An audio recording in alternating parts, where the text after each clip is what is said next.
विधिमंडळात जनतेचे प्रश्न विधिमंडळात मांडण्यापेक्षा विरोधी पक्ष हा आता विरोधी पक्षनेता पदावरून जे की कायदेशीर दृष्ट्या त्याच्यासाठी ते पात्र नाही आहे तरी त्याला ते इश्यू करत आहे. त्याच्यावरून त्यांनी काल चहापानाचा बहिष्कार टाकला आणि चर्चेला आले नाही. एका बाजूने महायुती ही हातात हात घेऊन काम करत आहे, परंतु विरोधी पक्षामध्ये शरद पवार गट, राष्ट्रवादी किंवा उबाठा किंवा काँग्रेस या तिघांमध्ये समन्वयाचा अभाव आहे. जरी त्यांना विरोधी पक्षनेतापद मिळालं असतं तरी तीन पार्टीमध्ये त्याच्यामध्ये एकमत होऊ शकत नाही. तीन पार्टीचा सोडा, एकट्या उबाठामध्ये आपल्याला माहित आहे की मागे त्यांनी अजय चौधरी यांना गटनेता केला होता. भास्कर जाधव एक सिनियर नेते असताना त्यांच्यावर त्यांचा विश्वास नाही आहे. तो विश्वास नसल्यामुळे आदित्य ठाकरे, अजय चौधरी किंवा सुनील प्रभू किंवा भास्कर जाधव या नावामध्ये त्यांचाच एकमत होऊ शकत नाही, वस्तुस्थिती आहे. आणि त्यामुळे ही भानगड करण्यापेक्षा जनतेचे प्रश्न त्यांनी विधिमंडळात मांडले पाहिजे, सभागृहात यायला पाहिजे, सरकारचं कुठे चुकत असेल ती चूक लक्षात आणून द्यायला पाहिजे, शेतकऱ्यांचे प्रश्न, सर्वसामान्यांचे प्रश्न विधिमंडळात मांडले पाहिजे आणि विरोधी पक्षनेत्याच्या भानगडीत न पडलेलं त्यांना जास्त योग्य राहील असं माझं म्हणणं आहे. मात्र कुठेतरी मग भास्कर जाधव हे नाराज होऊ शकतात का भविष्यामध्ये?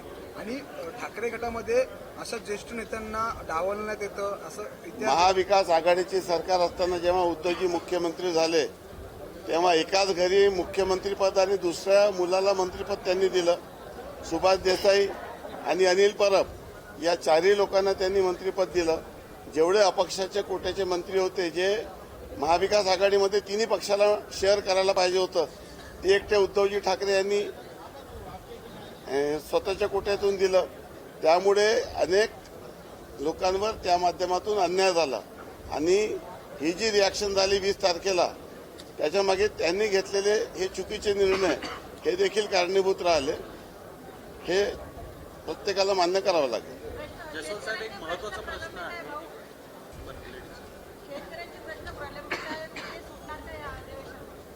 शेतकऱ्यांच्या बाजूने शासन खंबीरपणे उभा आहे. जे जे वचनं आम्ही शेतकऱ्यांना दिले होते ते आम्ही टप्प्याटप्प्याने पूर्ण करत आहोत. विशेष करून आपल्या सर्वांना माहितीसाठी सांगतो की 7.5 हॉर्सपावरपर्यंत जे कृषी पंपाचं बिल आपण माफ केलं त्याचा सरकारवर जो बोजा आहे तो सुमारे 27,000 कोटीचा यावर्षी गेलेला आहे. तरी देखील शेतकऱ्यांपासून कुठल्या इलेक्ट्रिक बिलची वसुली काँग्रेसच्या सरकारप्रमाणे आपण करत नाही आहोत. अतिवृष्टी झाली, नुकसान झालं, त्याची सर्वतोपरी मदत या ठिकाणी करण्यात आलेली आहे आणि जे काही वचने अजून दिलेली आहे ते आम्ही टप्प्याटप्प्याने पुढील 5 वर्षात पूर्ण करणार आहोत. एक गोष्ट अशी आहे की आता स्थानिक स्वराज्य संस्थांच्या निवडणुकीच्या वेळेस कुठेतरी मनसेसोबत येत आहे महाविकास आघाडीसोबत, ते कुठेतरी काँग्रेसला किंवा महाराष्ट्राचे काँग्रेसचे जे नेते आहेत त्यांना पटत नाही. आज जेव्हा आदित्य ठाकरे जे विरोधी पक्ष नेतेपदी जाण्याची बातमी समोर आली तेव्हा विजय वडेट्टीवार बोलतात की आम्हाला काही आक्षेप नाहीये, त्यांनी बनलं तर आम्हाला चालेल. कुठेतरी महाविकास आघाडीचे काँग्रेसचे जे महाराष्ट्राचे नेते आहेत त्यांना कुठेतरी सोडायचंच आहे असं चित्र दिसून येत आहे महाविकास आघाडीला. महाविकास आघाडीमध्ये कुठलीही नीतिमत्ता राहिलेली नाहीये. एका बाजूने पूर्वी ते शिवसेनेचा पूर्ण आयुष्यभर विरोध करत राहिले की शिवसेना ही हिंदुत्ववादी पक्ष आहे, काँग्रेस सेक्युलर पक्ष आहे, आम्ही कुठल्याही परिस्थितीत त्यांच्यासोबत जाऊ शकत नाही. मग भारतीय जनता पार्टीचा विरोध करण्यासाठी काँग्रेस आणि शिवसेनेची आघाडी झाली जी की कोणीही ऍक्सेप्ट करू शकत नव्हतं, कोणालाही ते मान्य नव्हतं आणि कोणीही विश्वास करू शकत नव्हतं. तशा पद्धतीची युती झाली. आता मनसेने ज्या पद्धतीने हल्ले केले होते त्यामुळे मनसेशी दुरावा ते ठेवत होते. सत्तेसाठी कुठल्याही पद्धतीची युती आणि आघाडी करण्यासाठी काँग्रेस आणि उबाटा हे करू शकतात आणि त्यांनी काही केलं तर याच्यात आश्चर्य मानायला नको. भास्कर जाधव जर का शिवसेनेत आले नाराज होऊन तर स्वागत असेल शिवसेनेकडून?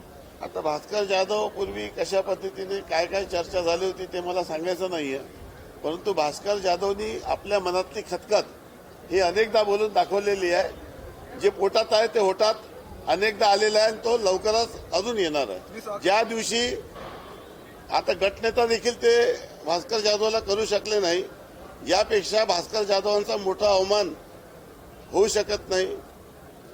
मला असं वाटतं की भास्कर जाधव सारख्या ज्येष्ठ अनुभवी माणसाला डावलणं हे कुठल्याही दृष्टीने योग्य नाही. सरकार के सरकारी कामों के कई बिल अभी तक प्रलंबित है और उसका ठिकरा लाडली बहन योजना पर फोड़ा जा रहा है. बघा, आता जी पुरवणी मागणी आज जे सादर करण्यात आली त्याचं जर आपण अवलोकन केलं तर सर्वांचे देयके देण्याची पुरवणी मागणी आलेली आहे. ते मंजूर होताच सर्व थकबाकी देण्यात येईल.